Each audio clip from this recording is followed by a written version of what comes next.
Each week, the Bible as Literature podcast brings you in-depth discussion of the biblical text in a format short enough for your morning commute, but long enough to be substantive, posing difficult questions meant to keep you engaged. If you value this work, please consider donating as little as 25 cents per episode. That's just $1 per month. To learn more, please visit patreon.com/Bible. That's patreon.com/Bible. Thank you. Hi, this is Father Marc Boulos with the Bible as Literature podcast. In a culture that places family first, the Lord's ambivalence toward his mother and his brothers in the Gospel of Matthew is confusing, if not utterly scandalous. Why would Jesus ignore his close relatives and leave them standing outside? The answer presented in the text is straightforward. The disciples are the Lord's true relatives because it is the Father's teaching, not human blood ties, that serves as the organizing principle for the tribe of Jesus. This new definition of family reflects the teaching of adoption found in St. Paul's letters. Those who submit to the teaching of the Father are adopted into the Lord's family. Peace and mercy be upon all who walk by this rule, upon the Israel of God. Richard and I discuss the Gospel of Matthew, chapter 12, verses 46 to 50. You're listening to the Bible as Literature.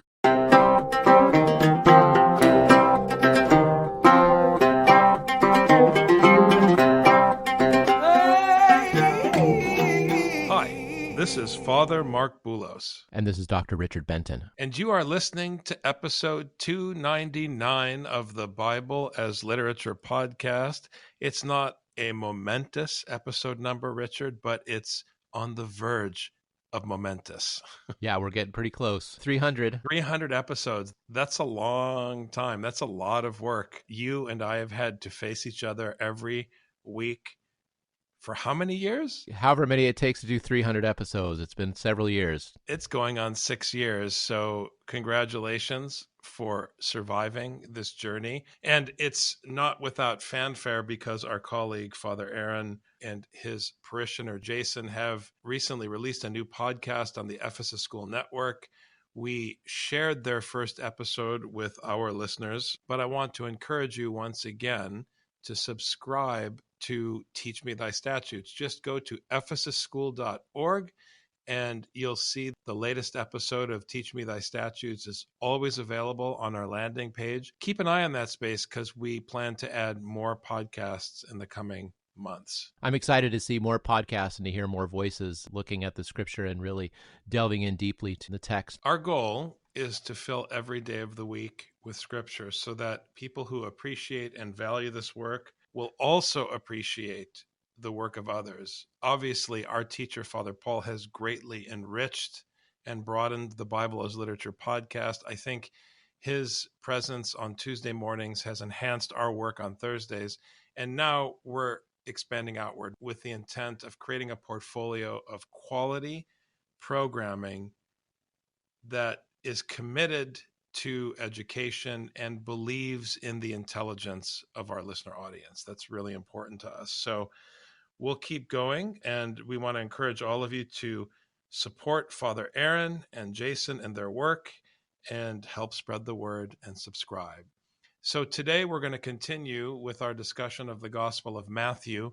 We are now on verse 46 in chapter 12. We've come to the end of chapter 12, Richard, and it's an important section because it zeroes in on a central teaching of the New Testament, and that is this idea that what creates community is not bloodline or affiliation or belief, philosophical or theological. What creates family, what creates tribe, what creates community is the teaching of the Father. This idea of the teaching of the Father and bringing people together is pushing this idea we've seen all throughout chapter 12, which is being able to understand the teaching of Jesus as the most important, not the wonderful signs, not figuring out why he's doing the wonderful signs, but actually listening to the word. I mean, this whole long discussion we've had all throughout chapter 12, the dispute between Jesus and the scribes and the Pharisees about doing the will of God, about doing the teaching, about hearing and translating the hearing into action, about receiving the Spirit through the word, having that implanted in the mind, that is the heart, and then performing it, acting it, allowing that Spirit to animate us as the proof that the word has been implanted as a seed in our mind, in our hearts, and is bearing fruit. And so the fruit is the ability to speak this word. The fruit is the actions that come from this word being planted in us. While he was still speaking to the crowds, behold, his mother and brothers were standing outside, seeking to speak to him. Here, as always, when we hear mother and brothers, we have to think about how these metaphors operate technically in the biblical genre. Your brothers are very simply the people from your community, the people from your tribe. And remember, this is the Gospel of Matthew, which is from the very beginning, from chapter 1, disrupting bloodlines, messing with the kingly patrilineal line in order to establish God's line. Remember, that's the key, that God the Father is establishing his line through adoption. And it's no small thing that Jesus is, in effect, an adopted son of the Father in the Gospel of Matthew. Because if the Father, like a Roman patrician in the minds of the addressees of this story in late antiquity, can put anyone on his knee through instruction, then suddenly it becomes possible for people from warring camps to be made into brothers. So anyone who is steeped in the biblical school, hearing verse 46, should already intuit tension in the story, because what is the basis for saying that they are the brothers of Jesus? And of course, the reference to his mother is a reference again to community. Now, sometimes in the New Testament, depending on which gospel you're reading, Mary can function as the community comprised of both Jews and Gentiles. But here in Matthew, the metaphor of his mother is slightly demoted. We're not interested right now in the significance of Mary here in 46. We're interested in undermining his familial connections. Yeah, and these familial connections have to be understood in the correct context. I've noticed that a lot of people, when they read this, they read it through a white American lens, and they lose some of the richness of the text. For example, we have an exchange student who speaks Serbian as his native language. His parents have 2 sons. And he was saying, oh, after school, my grandma would always cook dinner for me and my sisters. Your sisters? We thought you only had a brother. And he thought for a second. He said, oh, I mean my cousins. Because in Serbian, a brother or sister can also include your cousins.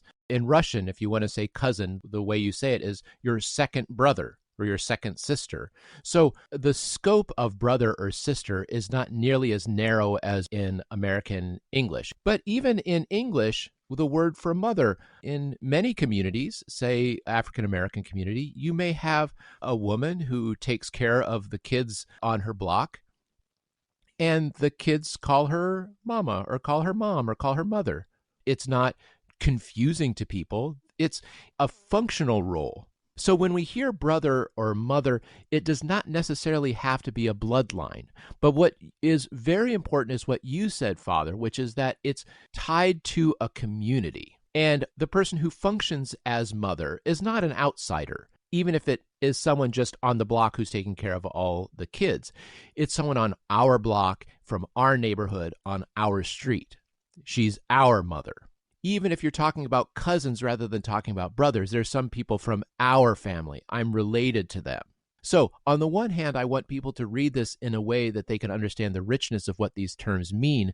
But at the same time, I want to underscore what you're saying, Father, which is that this is completely connected with the community and the insiders versus the outsiders. And this comes after the dispute between Jesus and the Pharisees, where Jesus says, your sons, who do they cast demons out by? Is it Beelzebul or is it God? The Pharisees are judging Jesus simply on his insideness or outsidehood.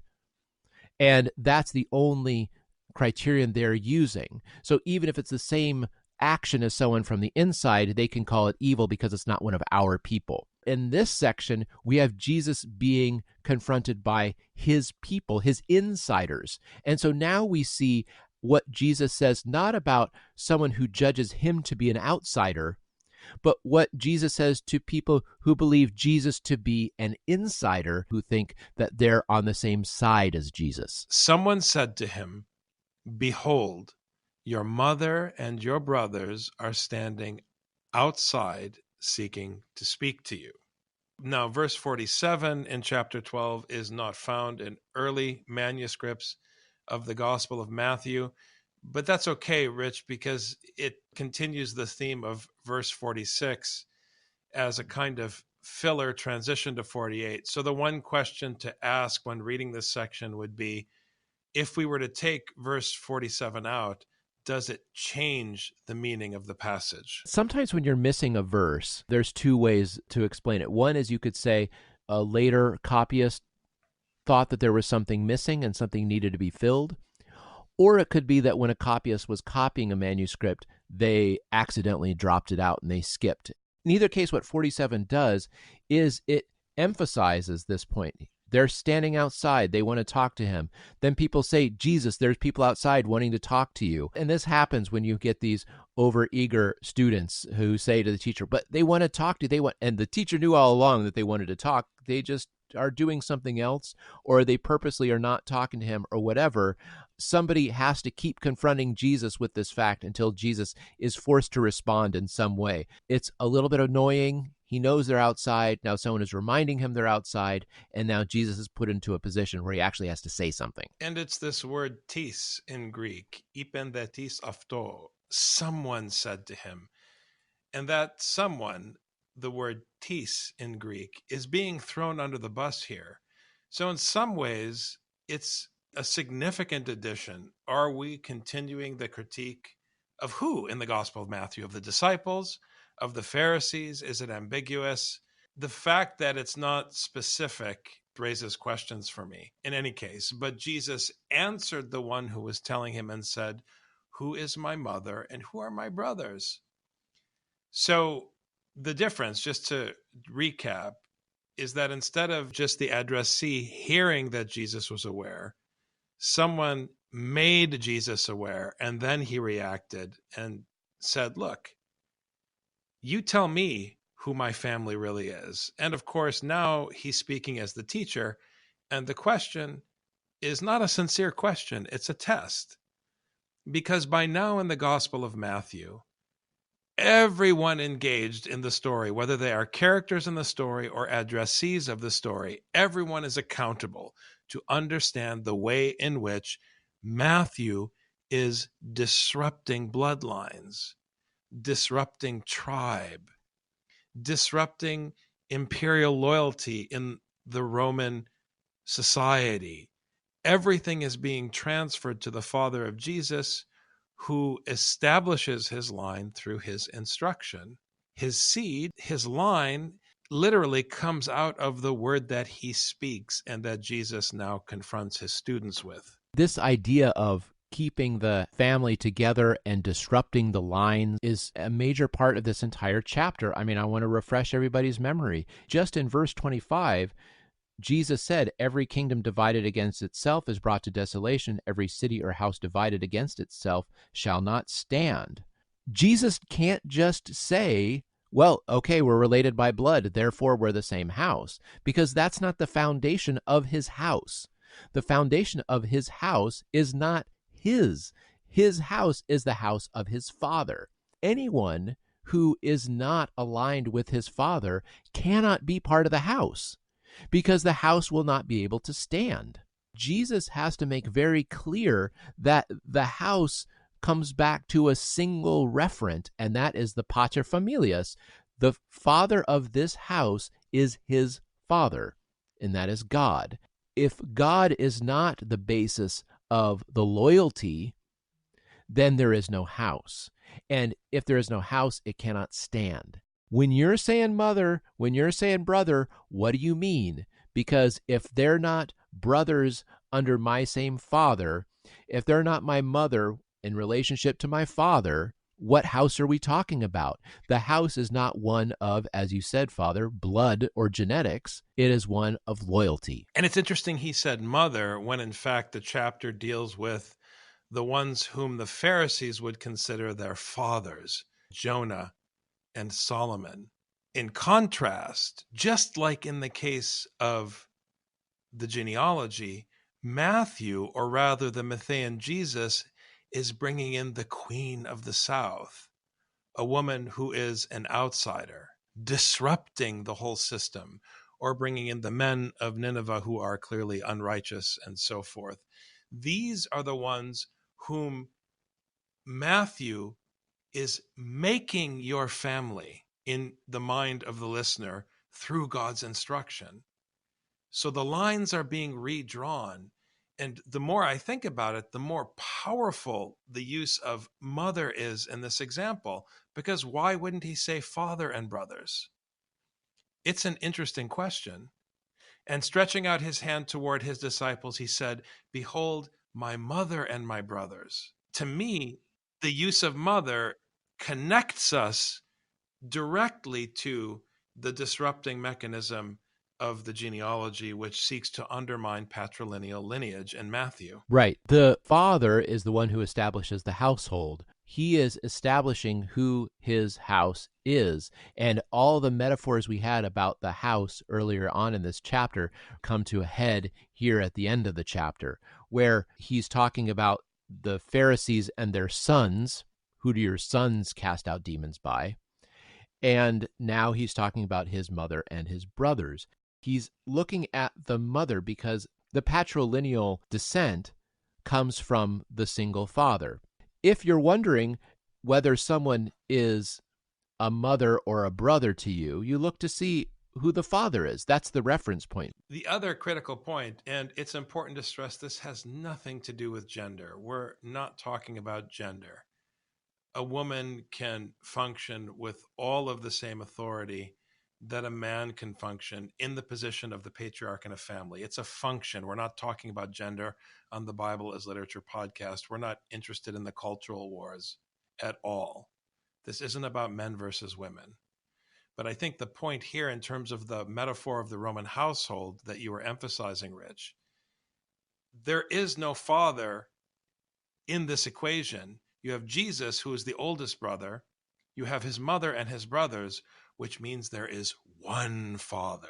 As we like to say in our tradition, there is only one father in church. Everyone else, as the community, become subservient to God, ultimately, who is our Father. And that's touchy in 2019 because people start to extrapolate a social contract from these metaphors, and that's not the intent. The intent is for us to enter into the reality of the classical world that is the context of this literature so we can understand what the literature is saying. And it has nothing to do with gender. It has to do with the primacy of a written teaching. That's what we're really dealing with here. And if you do want to talk about the current social context, you have to look at the turmoil in our society and our trajectory towards civil strife, and how all of it could be mitigated if we still had some shame and still had a memory of how to collectively bow our heads to the Lord. But we can't appeal to the Lord for help. It feels very much like the Book of the 12, Richard, where the people turn to the Lord and he can't help them. It's a prophetic mechanism because In practice, we have turned our backs on biblical wisdom to such a degree that we can't appeal to it in the hearts of the middle of the country. It's a serious problem.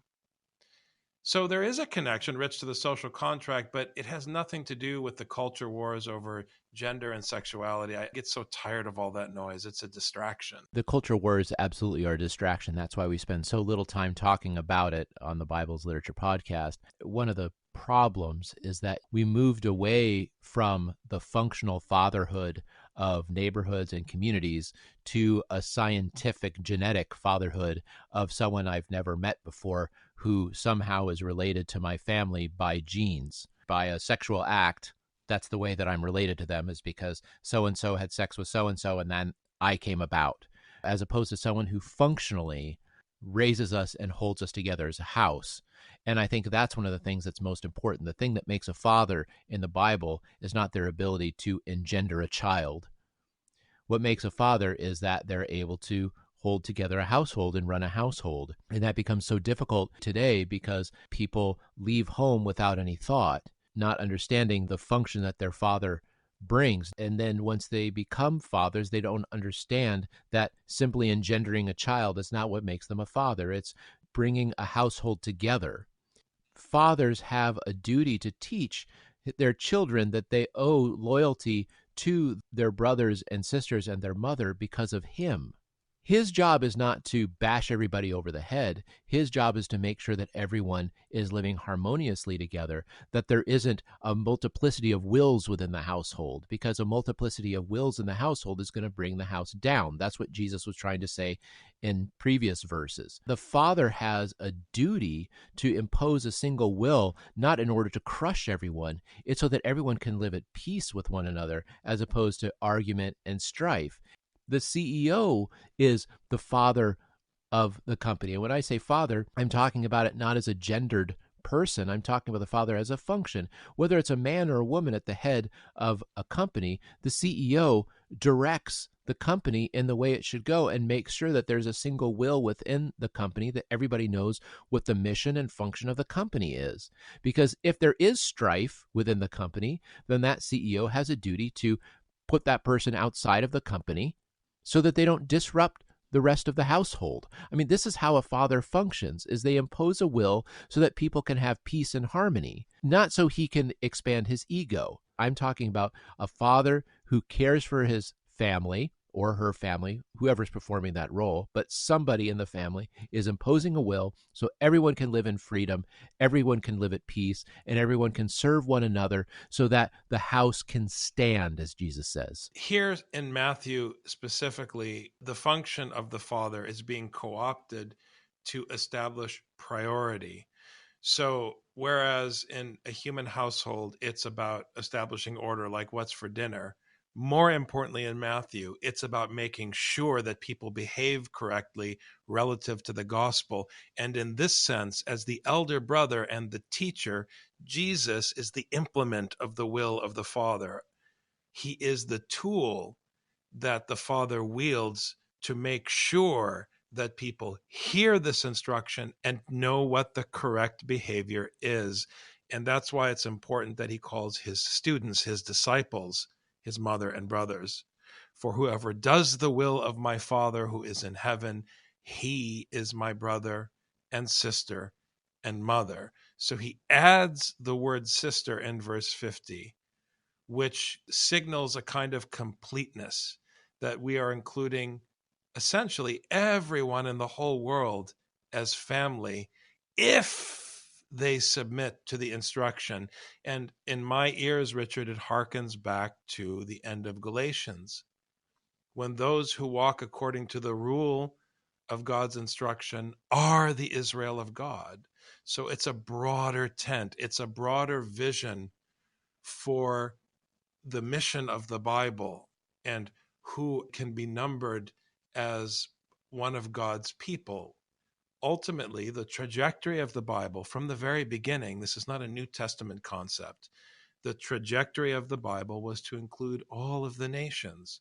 That is the high aspiration of this teaching. And all that's expected for participation in this community of brother and sister and mother under the fatherhood of the God of Abraham. All that's expected is that you accept this rule to love your neighbor and to obey your father. And suddenly you become part of this fellowship. So I want to be clear. You have two, brother and mother, but you add sister in between. Suddenly you have three, which is a kind of completeness in biblical numerology. So now it's totally inclusive, and the invitation is totally open in verse 50. And the invitation harkens back to the coming kingdom and Jesus announcing the kingdom of his Father. Remember, we were talking many episodes ago about how Jesus is going as quickly as he can from person to person, everyone he can, asking them and announcing to them this kingdom that's coming, and that they are free to be a member of this kingdom. But it requires obedience to the king of this kingdom. Here we take the language of family, and you have the father who's the head of this household. Membership is defined exclusively by obedience, because, as I mentioned, it's about the house standing. It's about a single will in the family. It's not one person creating a faction here and another person causing a faction there. Everyone follows a single will. That is the only requirement for being a member. Will you follow the will of the Father? And it's beautiful when there is only one head, and that head is God the Father. All of us are put in this position of meekness. All of us are subdued. All of us are under pressure. All of us are in our place. And when that happens, community is possible. That's antithetical to Fox News and CNN asking everyone in the world to expound on their view of why everybody else in the world is an idiot and why they know what the right thing is and how they get it because their life and blah, blah, blah. All of that, frankly, is destructive and demonic. It is a kind of demon possession because it's a false spirit of self-involvement. Thanks very much, Dr. Benton. Thank you, Father.